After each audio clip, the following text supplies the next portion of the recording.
तो गाइस, इस वीडियो में मैंने वॉल्यूम 3 की चैप्टर 512 से चैप्टर 517 तक कवर कर दिया है।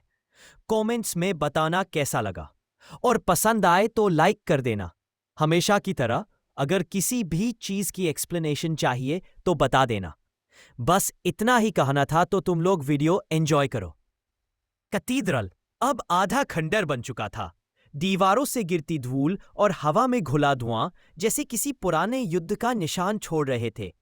फॉग पीछे हट चुकी थी, लेकिन उसका असर अब भी हवा में महसूस किया जा सकता था, मानो किसी ने इस जगह से उसकी आत्मा निकाल ली हो। क्लाइन गेरमन स्पैरो ऑल्टर के सामने खड़ा था। उसके चारों ओर टूटी बेंचें, झुकी हुई मीनारें और जली हुई मोमबत्तियां थी। यह वही जगह थी जहां कुछ घंटों पहले फेथ और करप्शन की टकराहट हुई थी, और अब बस खामोशी बाकी थी। बिशप मिलेट की बियॉन्डर कैरेक्टरिस्टिक उसकी जेब में सील हो चुकी थी। वह जानता था कि यह वस्तु शक्तिशाली है, इतनी कि अगर यह किसी गलत हाथों में पड़ गई तो बैंसी हार्बर की यह कहानी फिर से दोहराई जाएगी। क्लेन ने चारों ओर देखा। स्पिरिट विजन ने उसे वो सब दिखाया जो सामान्य इंसान नहीं देख सकते। मंद रोशनी में चमकते सिंबल, हवा में मंडराती अधूरी आत्माएं और वे अदृश्य धागे जो इस जगह को समुद्र के नीचे छिपी किसी गहराई से जोड़ रहे थे। उसके भीतर का सियर अब शांत नहीं था। वह सोच रहा था कि इस शहर के पाप कहां से शुरू हुए और कहां खत्म होंगे। कभी यह हार्बर एक साधारण बंदरगाह था, लेकिन किसी ने यहां रिचुअल किया, किसी ने मृतकों को पुकारा और किसी ने उनकी चीखों से शक्ति हासिल करने की कोशिश की। क्लेन ने खुद से कहा, हर बार जब कोई शक्ति को नियंत्रित करने की कोशिश करता है, वह खुद शक्ति का दास बन जाता है। डैनिट्स पास ही खड़ा था। उसके चेहरे पर थकान और डर दोनों थे। वह अब समझ चुका था कि गेरमन स्पैरो कोई साधारण व्यक्ति नहीं, वो एक रहस्य था जो खुद रहस्यों को निगलता है। अब क्या? उसने थके स्वर में पूछा। क्लाइन ने बस कहा, अब ये सब खत्म करना है। उसने अपनी जेब से एक छोटा क्रिस्टल निकाला। ये वही प्रोटेक्शन सील था जो उसने पहले तैयार किया था। उसने उसे ऑल्टर पर रखा और एक एंशिएंट भाषा में मंत्र बोलना शुरू किया। शब्द हवा में फैलने लगे और धीरे धीरे कैथीड्रल के अंदर एक अदृश्य हलचल हुई। दीवारों से हल्की रोशनी निकलने लगी, फॉग के बचे कुचे हिस्से पिघलने लगे और फिर हवा में एक ठंडी चीख गूंजी, जैसे कोई पुराना प्रेत अब आखिरकार आजाद हो रहा हो। कैथीड्रल के दरवाजे अपने आप खुल गए। बाहर समुद्र की लहरें तेज हो गई। आसमान पर बादल घूमने लगे, बिजली की चमक, और उस रोशनी में क्लाइन की परछाई दीवार पर किसी देवदूत जैसी दिख रही थी। अचानक हवा में एक और उपस्थिति महसूस हुई। क्लाइन ने सिर उठाया। स्पिरिट परसेप्शन ने चेतावनी दी, कुछ आ रहा है। फॉग के अवशेषों के बीच से एक आकृति बनी, काली क्लोक, बिखरे बाल और उसकी आंखों में ठंडी नीली चमक। वह चर्च ऑफ स्टॉर्म्स का मैंडेटेड पनिशर था, वही पवित्र आदेश वाला योद्धा जो हर करप्शन का अंत करता था। उसने क्लीन की ओर देखा और उसकी निगाहों में सस्पिशन और रिस्पेक्ट दोनों थे। यहां क्या हुआ? उसने पूछा, पर क्लीन ने कुछ नहीं कहा। उसने बस क्रिस्टल की ओर इशारा किया, जो अब धूल में बदल चुका था। पनिशर ने ऑल्टर के पास बिशप मिलेट के राख को देखा और फिर क्लीन की ओर सिर हिलाया। तुमने उसे मारा? क्लीन ने शांत स्वर में कहा, वह पहले ही मर चुका था। कुछ सेकंड की चुप्पी रही, फिर पनिशर ने कहा, चर्च इसे अपने हिसाब से संभालेगा। क्लीन ने उत्तर नहीं दिया। वह जानता था कि उसकी भूमिका यहां खत्म नहीं हुई है। वह मुड़ा और कैथीड्रल से बाहर निकल गया। डैनिट्स उसके पीछे चला। बाहर की हवा अब अलग थी, जैसे शहर ने अपनी सांस वापस पा ली हो। हार्बर की दूर की लाइटें फिर से जलने लगी। लोग अपने घरों से झांकने लगे। वे सब बच गए थे, पर उन्हें अब भी नहीं पता था कि कैसे। क्लाइन ने समुद्र की ओर देखा। लहरें अब शांत थीं, पर उसकी स्पिरिट विजन में पानी की गहराई में कुछ हलचल अब भी दिख रही थी। तूफान थम गया है, उसने सोचा, पर समंदर अब भी जाग रहा है। डैनिट्स ने चुपचाप कहा, हम बचे हुए हैं, यह चमत्कार है। क्लाइन ने धीरे से जवाब दिया, चमत्कार नहीं, गणना। वह जहाज की ओर बढ़ा। हर कदम के साथ उसका मन शांत नहीं हो रहा था, बल्कि और गहरा होता जा रहा था। वह जानता था कि यह सब किसी पुराने रक्त से जुड़ा है, किसी ऐसी वंश से जो अब भी इस दुनिया की परछाइयों में जिंदा है। मेडिसी। जैसे ही व्हाइट अगेट जहाज हार्बर से निकला, क्लाइन ने आखिरी बार पीछे देखा। दूर था, फॉग के नीचे दबा, जैसे अपनी ही कहानी में सो गया हो। वह अपने केबिन में लौटा। ग्रे फॉग के रेल्म में उसने कदम रखा, वह विशाल रहस्यमयी दुनिया जहां कोई समय नहीं, सिर्फ विचार और शक्ति थी। वहां उसके सामने वही पुरानी लंबी मेज थी।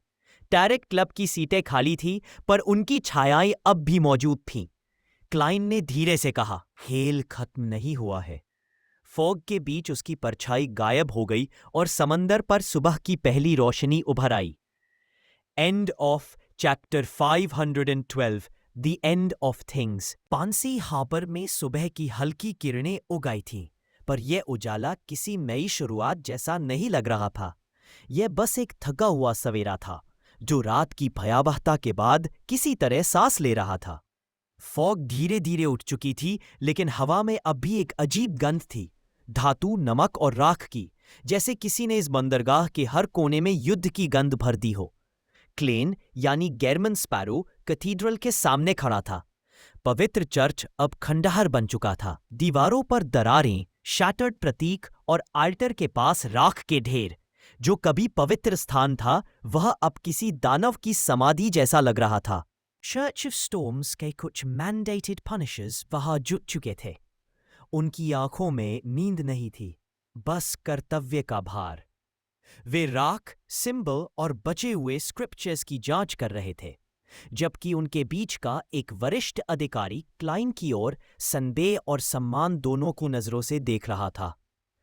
गेरमन स्पैरो, उसने कहा, तुम्हारा नाम हमने सुना है। तुम बाउंटी हंटर हो, पर जो कुछ तुमने यहां किया, वह किसी साधारण हंटर का काम नहीं। क्लेन बस चुप रहा। वह जानता था इस क्षण में शब्दों का कोई अर्थ नहीं।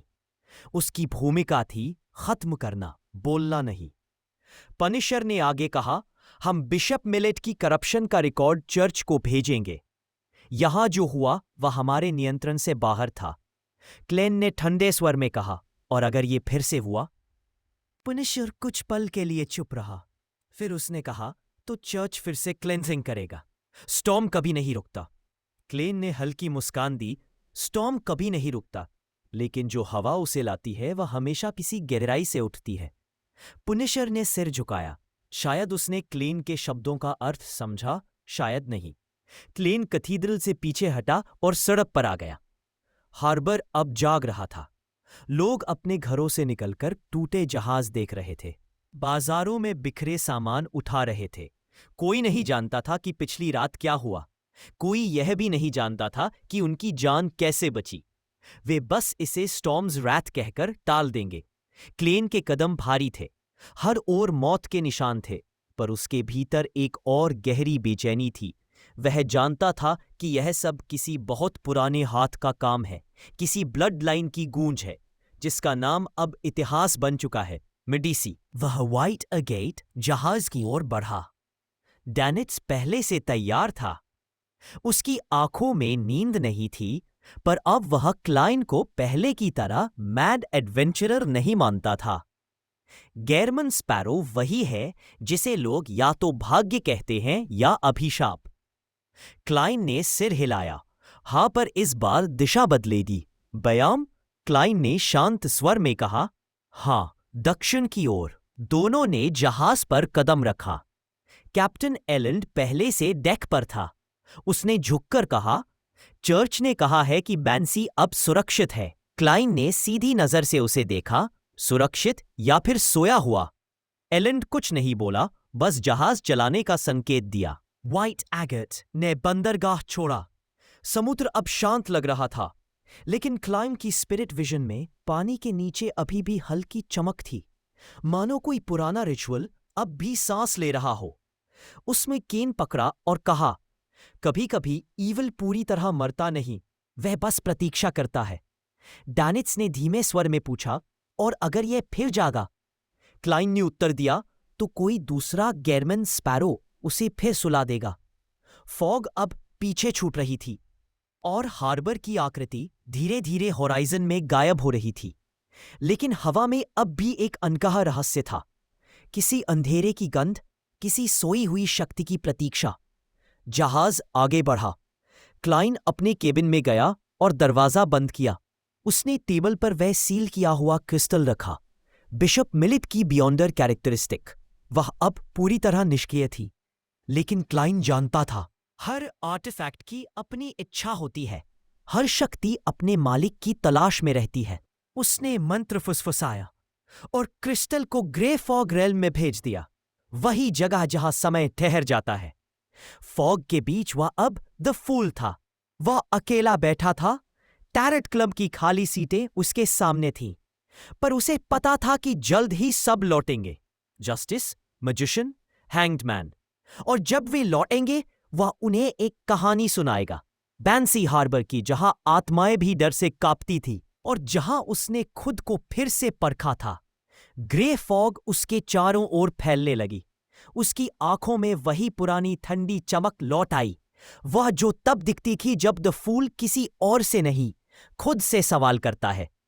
हर पाप की जड़ में लालच है, उसने सोचा, और हर लालच की जड़ में भय। उसने मेज पर हाथ रखा। उसके सामने एक नया टैरो कार्ड प्रकट हुआ, द हैंग्ड मैन। वह मुस्कुराया, अब समय है अगली कहानी का। फॉग धीरे धीरे गहराई में घुल गई। समुद्र पर सूरज उगाया और बैंसे हार्बर अब बस एक दबी हुई याद बन चुका था।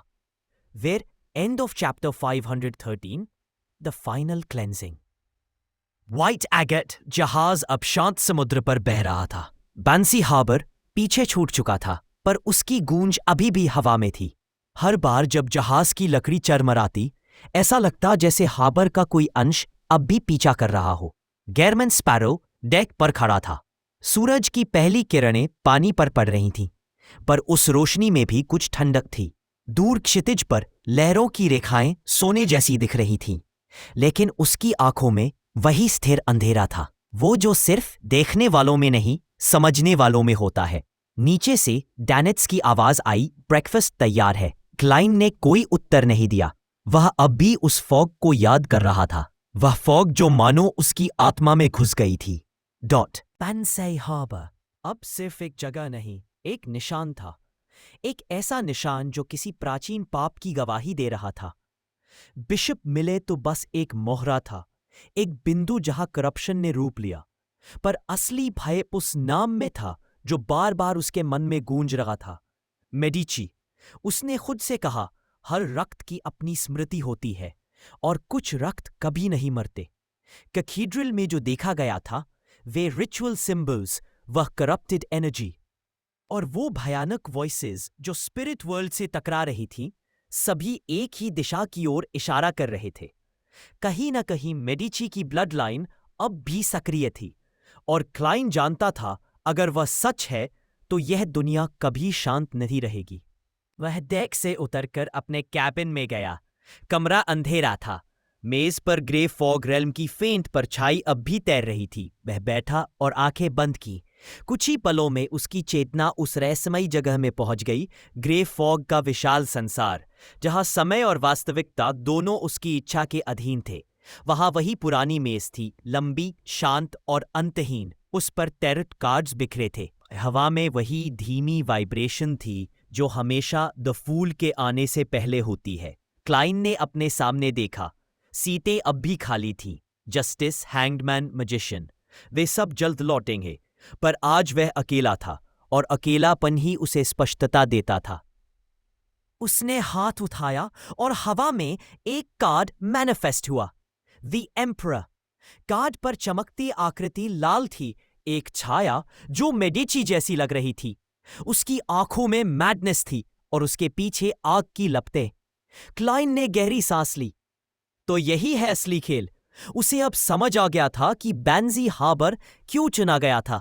ये हार्बर सिर्फ एक शहर नहीं था, ये एक एंकर, था एक ऐसा बिंदु जहां स्पिरिट वर्ल्ड और असल दुनिया जुड़ते थे, और कोई था जिसने इस जगह को रिचुअल के लिए इस्तेमाल किया ताकि मेडिची की खोई हुई शक्ति के अंश को फिर से जगाया जा सके। क्लाइन ने धीरे से कहा, वो सब जो हुआ सिर्फ एक प्रयोग था। उसने अपने केन पर हाथ रखा।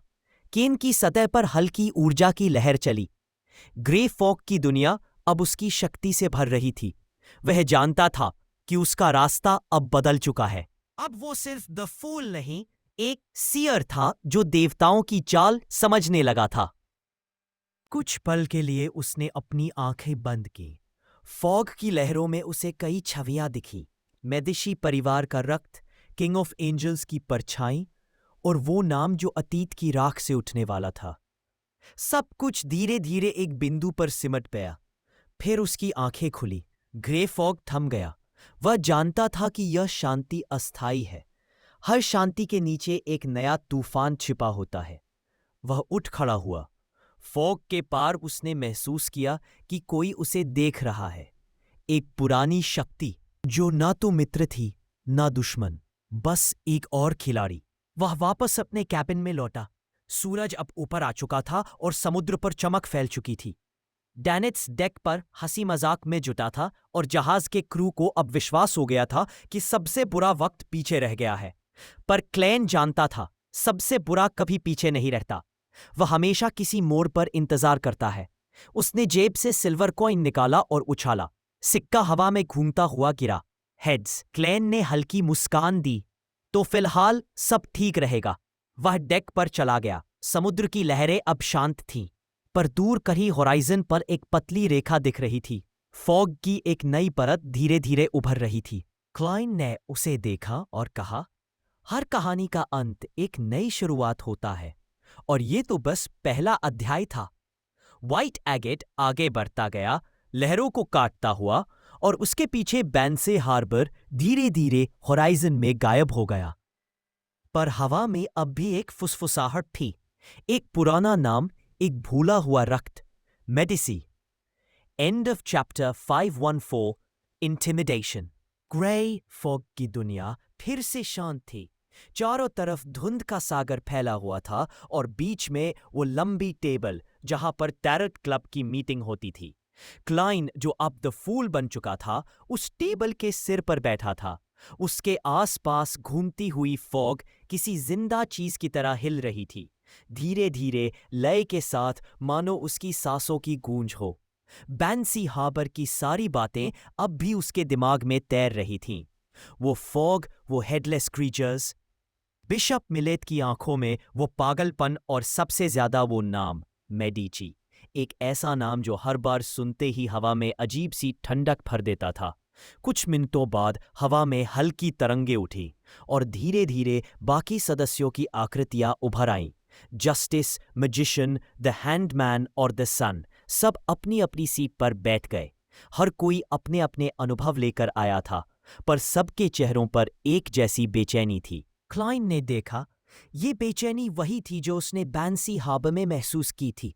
कुछ बड़ा आने वाला है, और दुनिया धीरे धीरे उस दिशा में खिसक रही है। मीटिंग शुरू हुई। जस्टिस ने बताया कि उसे कई रातों से एक जैसे सपने आ रहे हैं। लाल चांद, अंधेरा पानी, और कोई आवाज जो बार बार उसका नाम लेती है। मैजिशियन ने कहा कि उसने कुछ जगहों पर एंशिएंट ब्लड और फॉरगॉटन फैमिलीज की बातें सुनी है। लोग कह रहे थे कि कुछ खोई हुई वंश फिर से लौट रही है। क्लाइन जानता था कि यह सब मेडिसी की तरफ इशारा कर रहा है, लेकिन वो चुप रहा। द हैंग्ड मैन ने कहा कि दक्षिण के समंदरों में अजीब हलचल है।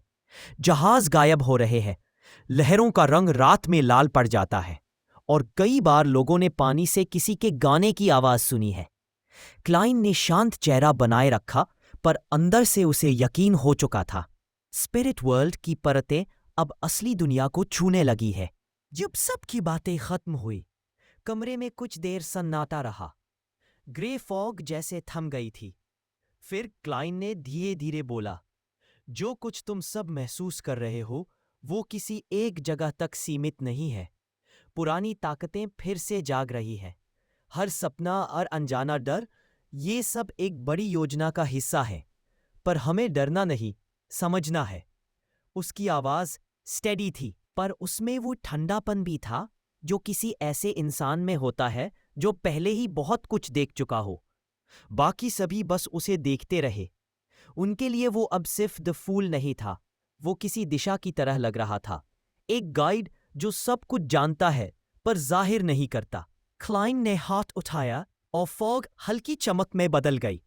मीटिंग खत्म हो चुकी थी। एक एक करके सबकी आकृतियां गायब होने लगीं।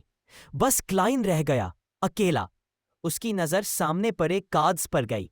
एक कार्ड बाकी सबसे ज्यादा चमक रहा था, द एम्परर। उस कार्ड पर लाल रंग का सिंबल जल रहा था, वही मेडिची का निशान। क्लाइन ने शांत स्वर में कहा, तो ये कहानी अब भी खत्म नहीं हुई।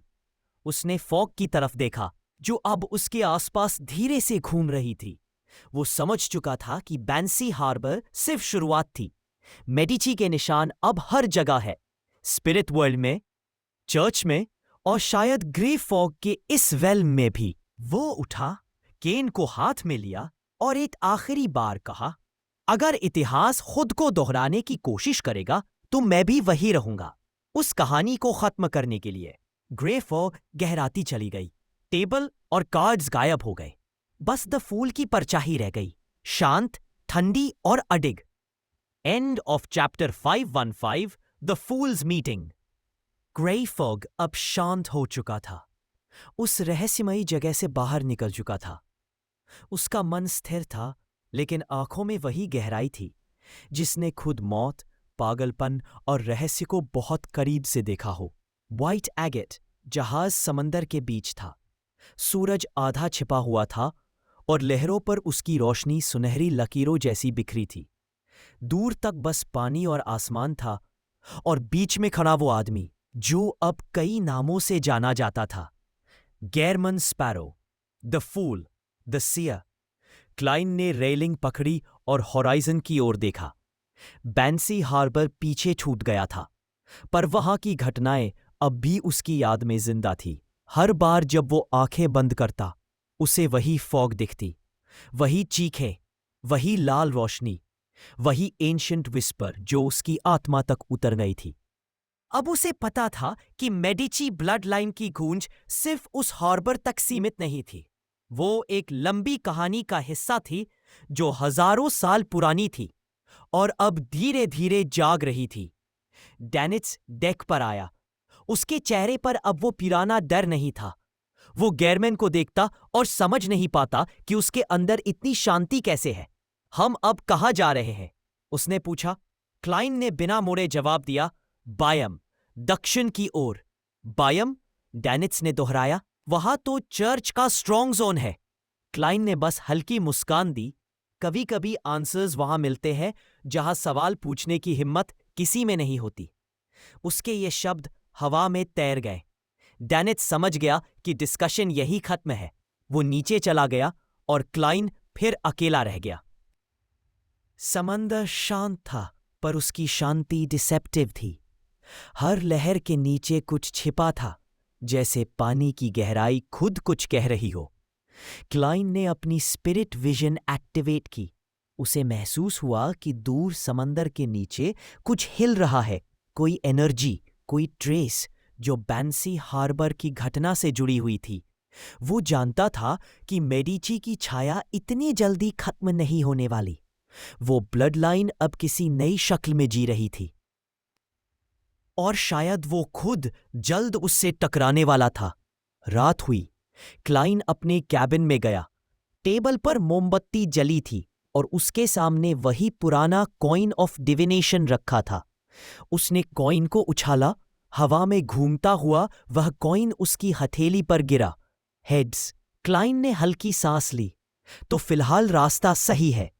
उसने अपनी जेब से एक पुरानी नोटबुक निकाली जिसमें उसने हर महत्वपूर्ण घटना, हर क्लू लिखा था। हर पेज पर कोई नया मिस्ट्री खुलता जा रहा था, और हर मिस्ट्री उसे किसी अदृश्य हाथ की ओर ले जा रही थी। वो धीरे से बोला, हर घटना किसी पैटर्न का हिस्सा है। बैंसी harbour, fog, Medici, spirit world, सब कुछ जुड़ा है। वो सोचने लगा कि अगर ये सब एक खेल है तो खिलाड़ी कौन है? क्या वो खुद एक पॉन है या फिर किसी और की चेसबोर्ड पर बैठा फूल?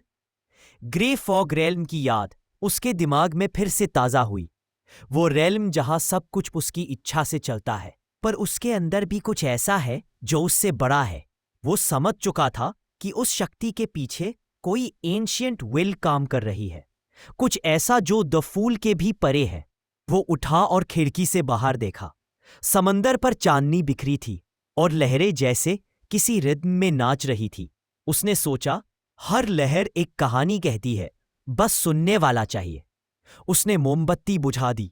कमरे में अंधेरा छा गया, पर उसकी आंखें अब भी चमक रही थी, एक शांत आग जैसी जो अंधेरे में भी रास्ता ढूंढ सकती है। जहाज आगे बढ़ता गया और हवा में हल्की ठंडक के साथ एक नया अध्याय शुरू हो गया। End of chapter 516 the path of the fool. सुबह का समय था। समंदर शांत था और हवा में नमक की खुशबू खुली हुई थी। व्हाइट एगेट जहाज स्थिर लहरों को काटते हुए दक्षिण की ओर बढ़ रहा था। क्लाइन यानी गेरमन स्पैरो डेक पर खड़ा था। उसकी नजरें होराइजन पर टिकी थीं, जहां आसमान और पानी एक दूसरे में खो रहे थे। बैंसी हार्बर अब पीछे रह गया था। Fog, headless creatures, bishop millet और वो नाम मेडिसी सब अब उसकी याद में गहरे अंकित थे। पर क्लाइन जानता था कि ये सब बस शुरुआत थी। सच्चा खेल अब शुरू। डैनेट्स ने भौहें सिकोड़ ली। तुम्हारा मतलब? क्लाइन ने शांत स्वर में कहा, हम अब सिर्फ समुद्र में नहीं हैं। हम एक ऐसे रास्ते पर हैं जो कई दुनियाओं को जोड़ता है। उसके ये शब्द हवा में कुछ पल तक गूंजते रहे, लेकिन क्लाइन जानता था कि वह क्या कह रहा है। स्पिरिट वर्ल्ड की परतें अब इस दुनिया से ज्यादा दूर नहीं थीं। बैंसी की घटना ने दोनों वर्ल्ड्स के बीच की दीवार को कमजोर कर दिया था। क्लाइन ने रेलिंग पर टिकाई और समंदर की तरफ देखा। लहरें उसे जवाब देती हुई लग रही थीं। हर उठती लहर मानो कोई रहस्य लेकर आ रही थी। हर जगह जो मैंने देखी, हर घटना जो हुई, उसने सोचा, सब मुझे किसी एक बिंदु की तरफ खींच रही है। शायद बयम वो जगह है जहां पजल का अगला टुकड़ा मिलेगा। थोड़ी देर बाद क्लाइन नीचे अपने कैबिन में गया। वहां की हवा ठंडी और स्थिर थी। टेबल पर उसकी नोटबुक रखी थी, जिसमें कई नाम, सिंबल्स और नोट्स लिखे थे। वो धीरे से पेजेस पलटने लगा। हर पन्ने पर कोई क्लू, कोई keyword, Medici, admiral of blood, ancient rituals और बीच में सबसे गहरी स्याही से लिखा एक शब्द, कनेक्शन। वो समझ चुका था कि ये सब अलग अलग नहीं थे। हर क्लू एक इनविजिबल चेन का हिस्सा था, और वो चेन उसे उसी दिशा में ले जा रही थी जहां से सब शुरू हुआ था। देवताओं की दुनिया, पुराने पापों की जड़ें और वो नाम जो बार बार इतिहास में मिटा और फिर उभरा, मेडिची। वो कुछ देर तक चुप बैठा रहा। फिर उसने पॉकेट से सिल्वर कॉइन निकाला और उछाला। कॉइन घूमते हुए मेज पर गिरा, टेल्स। क्लाइन हल्का मुस्कुराया, तो रास्ता आसान नहीं होगा। उसने कॉइन जेब में रखा, अपनी टोपी उठाई और बाहर निकल आया। ऊपर आकर उसने होराइजन की ओर देखा। आसमान पर अब बादल धीरे धीरे जमा हो रहे थे, हल्के ग्रे रंग के, मानो किसी आने वाले तूफान की तैयारी हो। डैनिट्स वही खड़ा था, स्काई की तरफ देखता हुआ। तूफान आ रहा है, उसने कहा। क्लाइन ने कहा, हाँ, लेकिन ये तूफान सिर्फ मौसम का नहीं है। उसकी आंखें ठंडी थी, पर उनमें चमक थी, वो चमक जो किसी सीकर में होती है, जो जानता है कि आगे क्या है पर फिर भी कदम बढ़ाता है। जहाज तेजी से चलने लगा।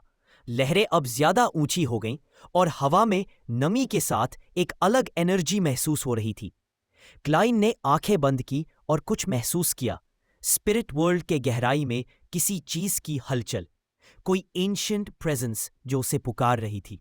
वो तुरंत आंखें खोलता है। बेयम सिर्फ एक डेस्टिनेशन नहीं, वो एक कॉलिंग है, उसने सोचा। डैनिट्स ने जहाज के सामने की ओर देखा और कहा, अगर वहां भी कुछ बैंसी जैसा हुआ तो? क्लाइन ने बिना मुस्कुराए कहा, तो हमें उसका स्वागत करना चाहिए, क्योंकि यही हमारा रास्ता है। व्हाइट एगेट आगे बढ़ता गया। लहरें अब तेज थीं, हवा ठंडी और भारी। हर दिशा में पानी का फैलाव था। पर क्लाइन के मन में अब एक क्लैरिटी थी। उसने अपने अंदर महसूस किया कि द फूल्स पाथ अब तय हो चुका है।